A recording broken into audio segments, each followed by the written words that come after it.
Hello, and welcome to this week's alumni episode of 20-somethings, a show for 20-somethings by 20-somethings. I'm your host, Dimitri Ashby, and today I'm joined with my co-hosts, Mandy, Mike, and John. How you guys doing today? Great. Excellent. Not too bad. Glad to be back. Absolutely, absolutely. Glad to be back as well. We have a great show in store for you today, and let's jump right into it. So, our first topic of the night, Ticketmaster is under fire. Have you guys heard the news? Let's roll that clip. Check it out. I've got to mention this story about the music industry because there could be big changes on the way. This after a court in New York found the concert giant Live Nation and its Ticketmaster subsidiary illegally monopolising the selling of tickets for concerts. Now, the civil case was originally brought by the federal government under President Biden, but was taken on by 33 individual US states when the Trump administration settled with the company. Nada Tawfik has been following the case for us. Anybody who's tried to buy a concert ticket recently will have noticed just how much prices have gone up in recent years. And the Department of Justice, along with states, originally brought this lawsuit against Live Nation and Ticketmaster, which merged back in 2010, saying that they were stifling competition and in the process taking millions away from consumers. And what's so interesting is that when this trial got underway, the Department of Justice actually reached a settlement with Live Nation. And several of other kind of concert operators said that that settlement didn't go far enough. It was a minuscule amount in their view, a $280 million settlement when the company makes north of $20 billion in revenue each year. And that they felt it wasn't really addressing some of the structural problems that made Live Nation a monopoly. And so what we had was a coalition of 27 states deciding that they would continue with that lawsuit. And so this is a real victory for them. So yeah, basically like when you get a paycheck and then they're like, this is what you could have made, but this is what you're gonna make, right? It's one of those situations where it's like you're completely paying for much more than you're supposed to. It's like the Ticketmaster tax. It's in the name. What are your thoughts about it? How do you feel? Oh, I mean, I've definitely gone down with the Ticketmaster tax.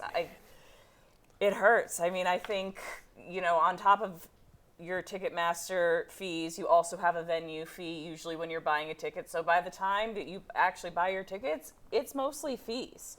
Mm-hmm.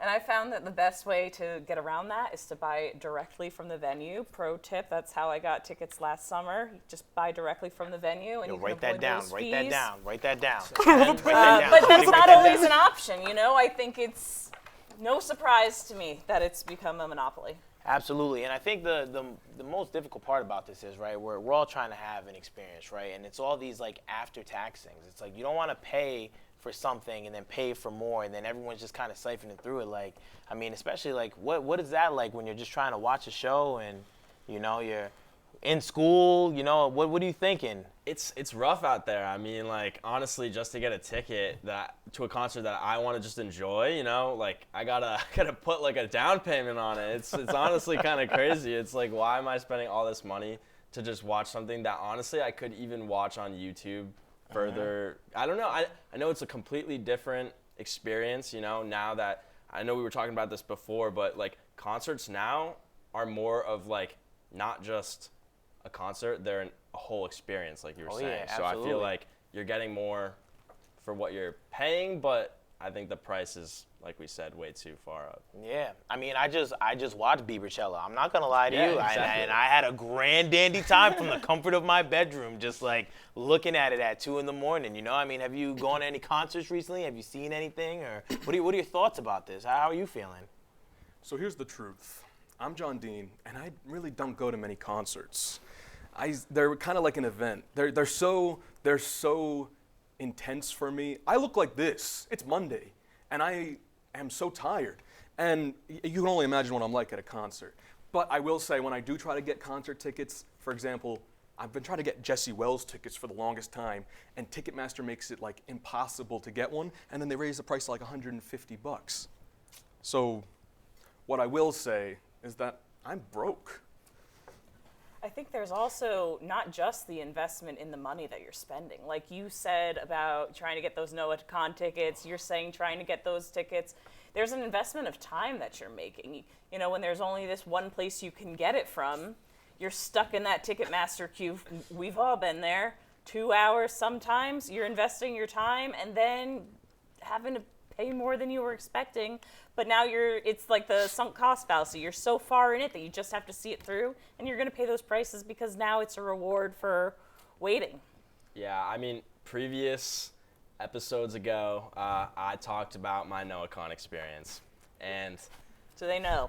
they know. The I'm trying lore to is keep real. it composed, but honestly, like you just said, I mean, it takes tons of time, and I skipped class for like 3 days just to try and get the tickets. Oh my I'm gonna be gosh. completely real. I just didn't get them. It's a really sore subject, but we're still standing, which is important. Do you believe that one day you will see this man live? I'm starting to doubt it. I don't know. You know, Noah-Con's trying his best, and I think that's what matters. And I think lots of artists should try to do the same. I know Noah-Con's got the face value ticket exchange that he's been working with, you know, MLB, Fenway, a whole bunch of different places where you can pay face value for already purchased tickets from people who can't go to the concert anymore, which I think is, you know, a great thing that artists can do. Absolutely. And you know what? I feel like one of the best thing to look forward to in these type of circumstances is just understanding that, right, there is a light at the end of the tunnel because we're made aware of what's going on. People are asking the right questions, right? And when we're talking about questions, right, a lot of people are questioning like decisions and things that are happening in the world right now, right? So in other controversial news, Pope Leo calls out on a bunch of tyrants. Let's see what he's talking about.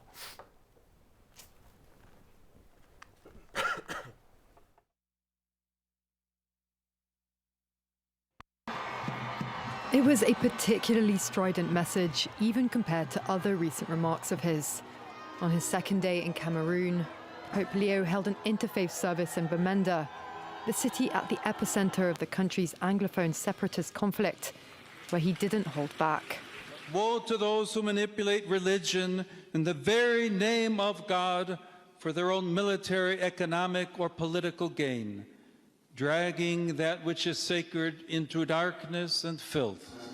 After stopping by the capital Yaoundé first, the Pope's visit to Bamenda puts a global spotlight on the violence that's traumatized this region for nearly a decade, following attempts by Cameroon's two Anglophone regions to secede from the rest of the mostly French-speaking country. Separatists declared a 3-day ceasefire during his stay. More than a third of Cameroon's approximately 30 million people are Catholic. Leo also warned against foreign exploitation of Cameroon. The separatist movement is believed to be backed by several actors abroad. The world is being ravaged by a handful of tyrants, yet is held together by a multitude of supportive brothers and sisters. But the pontiff's message of peace also surpasses borders. Undeterred by US President Donald Trump's attacks on him, Pope Leo has doubled down on the theme amid the war in Iran and the religious justifications for it by US officials. So you heard it. The world is being ran and ravaged by tyrants. Now, historically, we don't really see things like this from the Pope, right? And historically speaking, the Pope has always been around when there's been conflicts around the world, but he really tries to remain neutral. And this is the first time we're really seeing, you know, a finger being pointed, a side being taken, right? And I mean, when that happens, people start to have questions, people start to have doubts, you know. How do you guys feel about this? I mean, you know, what are your thoughts? Well, so I was born and raised Catholic, went to Catholic high school and all of that. And I have to say, I think this is what it's supposed to be. I mean, the heart of Catholicism is really justice at the heart of it. And I think if he's going to practice what he preaches, and that being peace and love thy neighbor and all of that, then he should call out the injustices in the world.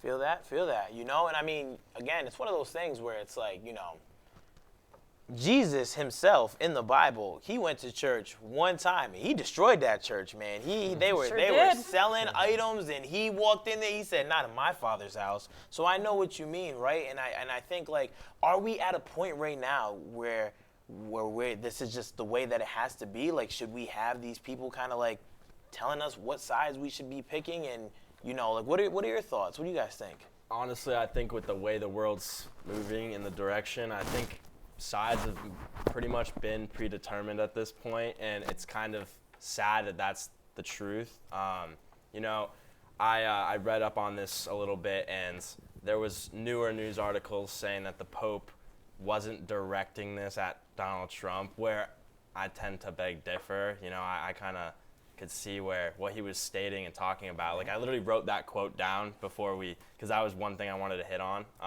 But yeah, I mean, I think I too was, brought up in a Catholic church, and I think that sides have, like I said, been predetermined, and I don't know where they'll go from here. Yeah, absolutely. And I think it's definitely tough, right? Depending on where you are in the world, right? Because you'll hear a quote like this, and we've all grown up. If the shoe fits, right? Like, it really feels like one of those things where you don't have to say a name for everyone to kind of like see who you're talking about, right? Like, there's things that happen and there are stances that people take, and sometimes it does take a leader like a pope or somebody who historically doesn't take positions to be like, listen, this is what we see what's going on right now, right? So I understand, like, a lot of people probably thought Trump, and a lot of people probably believed, oh, it's this, it's that, it's this, so I don't know, like, what are your thoughts with those wonderful pink shades? I'm John Dean, and this is the truth, okay? None of this is new information to any of us. These people have been bad actors since day one. To a politician, you are nothing more than a number, something that is so expendable, they don't care enough to see you eye to eye. They sign off on your death on a piece of paper.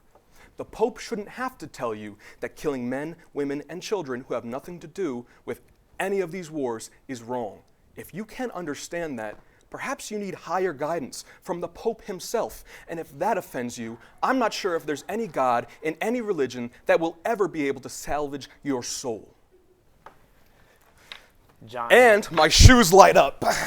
But it's not really working right now because they're not charged. I think the mighty John Dean, he started monologuing. I'm not gonna lie, I love it. I think that you have valuable points, and I definitely think that we are in a position of trying to understand, what makes sense and what doesn't make sense, especially with like religion and politics. You should never mix those two together, right?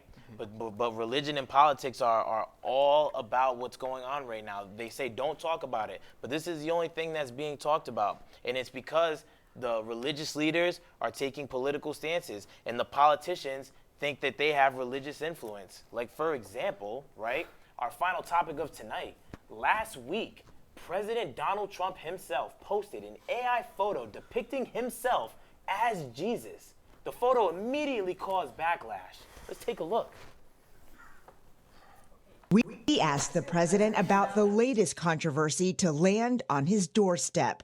This image he posted online, then deleted, appearing to show Trump as a Christ-like figure. He offered a different interpretation. I thought it was me as a doctor and had to do with Red Cross. But some of the president's supporters in the religious right saw it another way, calling the image outrageous blasphemy, while Vice President Vance said it was a joke. He took it down because he recognized that a lot of people weren't understanding his humor in that case. First, I just want to get your reactions to the image that the president posted and his explanation that he thought it depicted him as a doctor, and why you think this clash may be different than times we've seen it before with President Trump. Well, Vice President Vance called it a joke. It's a very sick joke, and jokes sometimes have deep consequences. And certainly I am personally offended by someone who places an image of Jesus and depicts themselves as Jesus. I think of other religions, how they would react to such an image. it really is a sad day for the American presidency when we sink to such levels. You see what I mean? Jesus has never even been to America. He's never seen it, right? And this is kind of the world that we're in. There's a lot to unpack with what we have going on right now. And I just, I have a sincere question. Who is this image targeted towards? When this post was made, who was supposed to see this and be like, yes, I'm feeling this? I know it's a tough question, but like, what do we think? John Dean looks like he's like about to explode over there. I'm fine, and I'll be a little more calm with this one, all right? It's for his religious cult. Donald Trump is a maniac that runs a gigantic religious cult. He, appeases them with enough Jesus imagery, but doesn't, make them feel reflective on their decisions. He encourages their bad behavior and says that the things you feel are the way that Jesus would, when every teaching I've ever read of the Bible has said the opposite. Donald Trump, by the way, is, by all known definitions in every English language dictionary, a pedophile, a child rapist, and he mongers war daily. He wants approval so badly that he will kill everyone until the only people who agree with him are his friends, and then he will kill them as well, because the only person who matters to Donald Trump is himself. He is a billionaire, and the kind of person who can become a billionaire is the kind of person who has no empathy in their heart, because the model of capitalism favors the greedy. John Dean, let me tell you something. I will drink to that. John Yeah, Dean, can we put water in John Dean's mug next time? And can Trump turn it to wine? I don't think so. I mean, I was just gonna say that this was targeted towards like college kids who you'd use this as like a meme. But I mean, whatever John Dean seems to think, I guess like that's what he said. Absolutely. And I think, right, again, it's one of those things where it's like, we really don't want to, we have to talk about the elephant in the room. And I know what I have a name, No, and it's definitely not John Dean. Or Elton John. Or Elton John. Ooh. He looks like Elton John. Yeah, definitely. It's social media, right? And I think for a long time, social media has had so many ebbs and flows, right? But we have to understand that it's all algorithm based, right? I guarantee you there's a lot of people that probably have never even seen that image. There are a lot of people who probably had no idea that this was even happening. So when you're seeing these things and when you're involved in this sort of like engagement ring of like religious, political sort of like warfare, it's hard because you have to understand that like the target is college kids, the target is teenagers, the target is the youth, because those are the people that are on social media. Those are the people that are going to find those images. Those are the people that are going to think that this is hilarious. They're going to go to school the next day and be like, yo, you saw Trump is Jesus Christ? Like, yo, let's go print it in the copy room and, like, just pull a prank on everyone. So when they open the bathroom, you got Jesus Trump, like, right there. Like, I mean, like, what are your thoughts? What do you think? I think there's certainly a joke there. Did you guys see that he actually followed up to some of this backlash with a second picture? I did. So he retweeted a picture, another AI picture of Jesus hugging him. Yeah. So I just wonder what it is that the people, if they do see it, an older, more conservative Christian audience, what are they thinking? Because I'm not his target demographic. Yeah, and so I don't know what the thought process is there. Yeah, and I think that we're only working off of speculation, but I feel like at this point in time, if I were to make an assumption, if I were to guess, I feel like there are either people who it doesn't really matter what Donald Trump does, they're going to be like, we love this because it's Donald Trump, period. Or there's going to be people that are going to just take a stance of like, this is exactly why we don't like Donald Trump. This right here is the catalyst on why we can't support this person. This politician is not a politician. He's putting AI slop of him and Jesus together. Like, this is the problem, right? So I genuinely feel like he's just leaning in and he understands. He understands, listen, if you don't like me, that's it. And if you do like me, take this. And unfortunately, that's all the time we have for today's episode I'm Dimitri Ashby, and this has been 20 Somethings.